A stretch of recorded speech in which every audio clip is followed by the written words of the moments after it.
මේකේ තියෙන ස්ට්‍රින්ග් එකක්. ස්ට්‍රින්ග් එකේ මේ කියලා තියෙන එක් කෙලවරක් වසා ඇති ඕගල් නලයක ගිටාරයක් එක් තන්තුවක් සමග අනුනාද වේ. හරිද?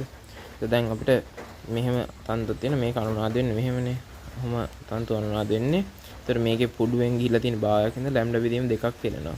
මේක අපිට දීලා තියෙනවා තන්තුවේ දිග තන්තුවේ දිග නලයේ දිග මෙන් 0.8යි කියලා. එතකොට 0.8 වතාවක් L තමයි මේකේ දිග වෙන්නේ. එතකොට මේකේ ලැම්ඩා වෙන්නේ 1.6යි L. මේක වෙනවා. ඊට පස්සේ තව එකක් තියෙනවා අපිට නලය තන්තු එක් කෙලවරක් වසා ඇති ඕගල් නලයක්. එක් කෙලවරක් වසා ඇති ඕගල් නලයක් කියන්නේ මෙහෙම නලයක්. එතකොට මේකේ අනුනාද වෙන්නේ මෙහෙම. එතකොට මේක සම්පූර්ණ කරොත් අපිට මේකෙන් තව භාගයක් එනවනේ. එතකොට මෙතන දෙන ලැම්ඩා විදීම 4. ලැම්ඩා විදීම 4 සමානයි L. එතකොට ලැම්ඩා සමානයි 4යි L. මේක සමීකරණයට දාන්න ඇති ඉන්නේ. එතකොට මේකේ සමීකරණයට දැම්මහම F නියතයි. මොකද දෙකම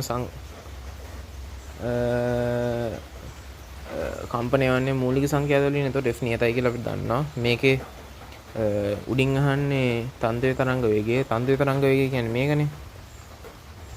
එතකොට මේක අපිට එනවා 1.4යි L කියලා. 1.4යි L. මේකෙත් F මෙහෙමයි.